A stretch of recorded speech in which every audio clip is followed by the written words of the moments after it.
जय हिंद। स्वागत है आपका गुप्ता एग्जाम यूट्यूब चैनल पे। आज की क्लास में हम देखेंगे भारतीय संविधान के अनुच्छेद और उनसे संबंधित तथ्यों को कौन से अनुच्छेद में क्या दिया गया है। भारतीय संविधान के अनुच्छेद और उनके विषय। भारत अथवा इंडिया राज्यों का एक संघ है। यह संसदीय प्रणाली की सरकार वाला एक स्वतंत्र प्रभुसत्ता संपन्न समाजवादी लोकतंत्रात्मक गणराज्य है। यह गणराज्य भारत के संविधान के अनुसार शासित है, जिसे संविधान सभा द्वारा 26 नवंबर 1949 को ग्रहण किया गया, जो 26 जनवरी 1950 को प्रवृत्त हुआ। संविधान जो बनकर तैयार हो गया था, तो उसके कुछ अंशों या कुछ अंकों को या कुछ अनुच्छेदों को उसी समय लागू कर दिया गया था और पूर्णतः 26 जनवरी 1950 को लागू किया गया था। डॉक्टर बाबा साहेब भारतीय संविधान के निर्माता है। संविधान मसौदा समिति के अध्यक्ष बाबा साहब ने अपनी खराब सेहत के बावजूद 2 वर्ष 11 महीने और 18 दिन में विश्व का सबसे बड़ा लिखित संविधान का निर्माण किया। अनुच्छेद और संबंधित विषय। अनुच्छेद 1 संघ का नाम और राज्य क्षेत्र। अनुच्छेद 1 में संघ का क्या नाम होगा, उसका राज्य क्षेत्र क्या होगा। अनुच्छेद 2 नए राज्यों का प्रवेश या स्थापन। नए राज्य का निर्माण हुआ या उसमें प्रवेश कराना हुआ, नए राज्य का जो प्रवेश होता है उससे संबंधित या उसका निष्कासन। जैसे कहीं कहीं पे जो सीमा विवाद होता है या किसी प्राधिकार क्षेत्र में आता है, जैसे बांग्लादेश को कुछ क्षेत्र दिया गया और बांग्लादेश से कुछ क्षेत्र लिया गया था, वैसे ही होता है। अनुच्छेद 3 राज्यों का निर्माण तथा सीमाओं या नामों में परिवर्तन। जो राज्य की सीमा है उसमें परिवर्तन। ये नए राज्यों का निर्माण, जैसे बिहार से झारखंड को अलग करके बनाया गया और उसके बाद से आपको उत्तर प्रदेश उत्तराखंड बनाया गया। इसी तरह से आपको ये तेलंगाना राज्य भी बना। और ये जो रहा नाम का परिवर्तन, अभी वर्तमान में कुछ समय पहले ममता बनर्जी ने केंद्रीय सरकार से बोला कि जो पश्चिम बंगाल का नाम है उसके नाम को परिवर्तित किया जाए, क्योंकि पश्चिम को वेस्ट लिखा जाता है और वेस्ट लास्ट में आ रहा है, इस कारण से उनके फंड नहीं मिल पा रहे हैं।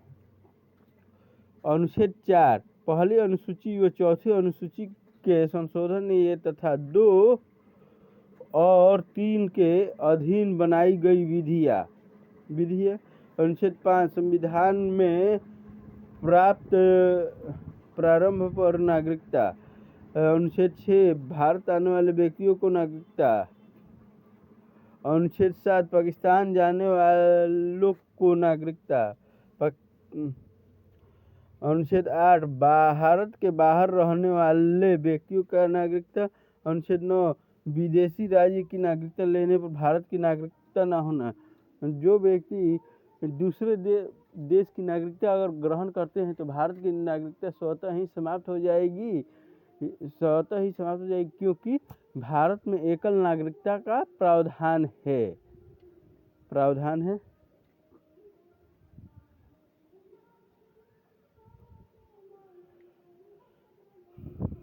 अनुच्छेद 10 नागरिकता के अधिकार का बना रहना। अनुच्छेद 11 संसद द्वारा नागरिकता के लिए कानून का विनियमन करना। अनुच्छेद 12 राज्य की परिभाषा। राज्य क्या होगा, राज्य की परिभाषा दी गई है। अनुच्छेद 13 मूल अधिकारों को असंगत या अल्पीकरण करने वाली विधियाँ। अनुच्छेद 14 विधि के समक्ष समानता। अनुच्छेद 14 में कहा गया है कि विधि के समक्ष सब कोई समान होगा, न कोई ऊंच नीच, जाति, धर्म भेदभाव, रंग भेद और अमीर गरीब का कोई भी इसमें भेदभाव नहीं होगा। विधि यानी कानून के समक्ष।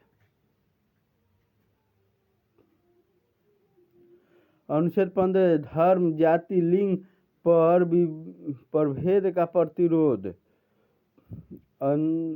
अनुच्छेद 15 कहता है कि किसी भी अनुच्छेद 14 के अनुसार आप किसी भी जाति, धर्म या पैसे वाले हैं या गरीब हैं, उससे कोई मतलब नहीं है। आप जो कानून है, कानून के समक्ष आप सब बराबर हैं। लेकिन अनुच्छेद 15 कहता है जाति, लिंग,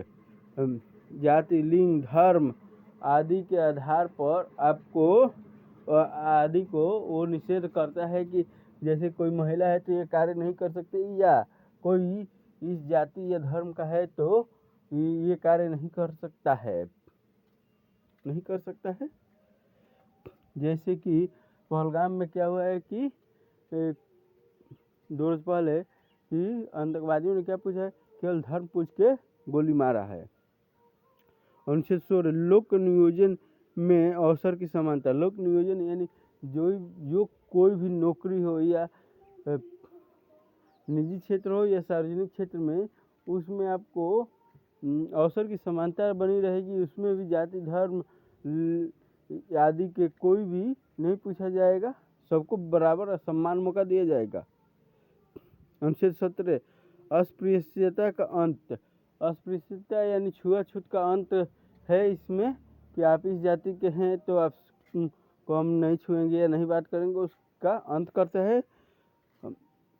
ये सभी क्या है, अनुच्छेद 12 से लेकर अनुच्छेद 35 तक ये सभी मौलिक अधिकार हैं। अनुच्छेद 18 उपाधियों का अंत। अनुच्छेद 18 उपाधियों का अंत करता है कि आप किसी भी प्रकार का उपाधि नहीं रख सकते। अगर किसी देश से उपाधि या कोई सम्मान मिल रहा है तो आपको पहले राष्ट्रपति की इजाज़त लेनी होगी, तब जाके आप रख सकते हैं। अनुच्छेद 19 वाक की स्वतंत्रता, बोलने की स्वतंत्रता है आपको। अनुच्छेद 19 आपको बोलने की स्वतंत्रता प्रदान करता है।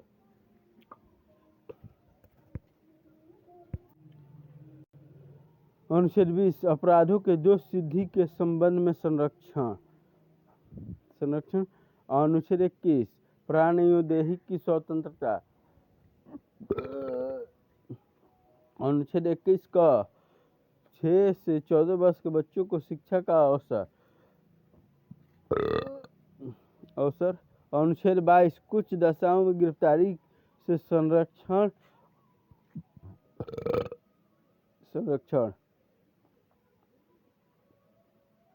अनुच्छेद 23 मानव के दुर्व्यापार और बाल श्रम पर रोक लगाता है। अनुच्छेद 23 अनुच्छेद 24 कारखानों में बालक का नियोजन का प्रतिशत। अनुच्छेद 25 धर्म का आचरण और प्रचार की स्वतंत्रता। अनुच्छेद 26 धार्मिक कार्यों के प्रबंधन की स्वतंत्रता। अनुच्छेद 29 अल्पसंख्यक वर्गों के हितों का संरक्षण। अनुच्छेद 30 शिक्षा संस्थानों की स्थापना और प्रशासन करने का अल्पसंख्यक वर्गों का अधिकार। अनुच्छेद 32 अधिकारों का प्रवर्तित कराने के लिए उपचार। अनुच्छेद 36 परिभाषा। अनुच्छेद जो 32 अधिकारों को प्रवर्तित कराने का लिए उपचार, यानी कि बाबा साहब ने इसको संविधान की आत्मा कहा है, यह हृदय भी कहा गया है किसको, अनुच्छेद 32 को। क्योंकि अगर आपके कोई भी जो अनुच्छेद 12 से लेकर अनुच्छेद 35 तक जो कोई भी मूल अधिकार अगर वो लागू नहीं होता है तो आप अनुच्छेद 32 के तहत उसको क्या कर सकते हैं, तो प्रवर्तित या लागू करा सकते हैं। और आपका मूल अधिकार वहीं तक है जहाँ तक कि दूसरे को कोई हानि न हो, और हर हाल में आपको जो प्राण एवं दैहिक की स्वतंत्रता है किसी भी कंडीशन में उसको निरस्त नहीं की जाएगी। बाकी जितने भी मूल अधिकार है राष्ट्रपति द्वारा कुछ समय के लिए उसको निरस्त किया जा सकता है।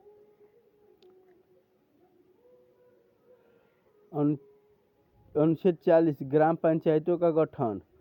अनुच्छेद 40 ग्राम पंचायतों का गठन। अनुच्छेद 48 कृषि और पशुपालन संगठन। अनुच्छेद 48 का पर्यावरण वन तथा वन्य जीवों की रक्षा। अनुच्छेद 49 राष्ट्रीय स्मारक स्थानों और वस्तुओं का संरक्षण। अनुच्छेद 50 कार्यपालिका से न्यायपालिका का पृथक्करण करता है। अनुच्छेद 51 अंतर्राष्ट्रीय शांति और सुरक्षा। अनुच्छेद 51 का मूल कर्तव्य 51 क में जोड़ा गया है। ठीक है। संविधान के 44वें संविधान संशोधन द्वारा अनुच्छेद 52 भारत का राष्ट्रपति होगा। अनुच्छेद 53 संघ की कार्यपालिका शक्ति। अनुच्छेद 54 राष्ट्रपति का निर्वाचन दिया गया। अनुच्छेद 55 राष्ट्रपति के निर्वाचन की रीति है कि कैसे होगा। मतलब अनुच्छेद 54 का कहना है कि भारत का राष्ट्रपति होगा, लेकिन कैसे, तो निर्वाचित करके आएगा। और अनुच्छेद 55 बोलता है कि राष्ट्रपति की निर्वाचन कैसे की जाएगी। और अनुच्छेद 56 राष्ट्रपति की पदावधि कि राष्ट्रपति कितने समय तक अपने पद पर बने रह सकते हैं। अनुच्छेद 57 पुनर्निर्वाचन के लिए पात्रता।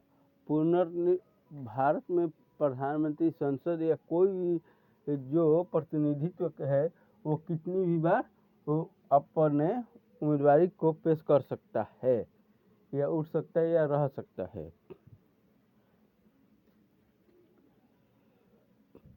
अनुच्छेद 58 राष्ट्रपति निर्वाचित होने के लिए अर्हताएं।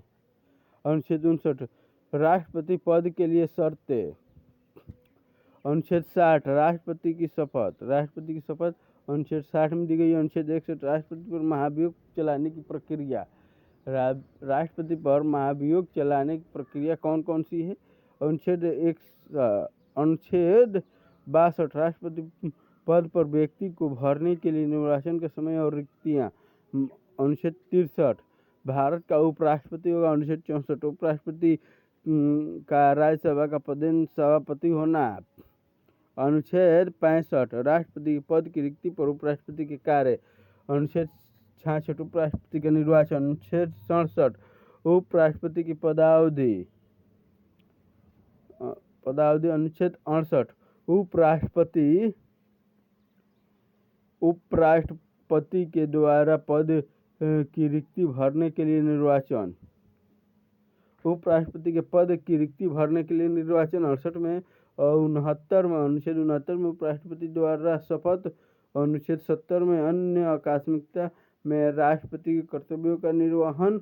अनुच्छेद 71 राष्ट्रपति और उपराष्ट्रपति के निर्वाचन संबंधी विषय। अनुच्छेद 72 क्षमादान की शक्ति। अनुच्छेद 73 संघ की कार्यपालिका शक्ति का विस्तार।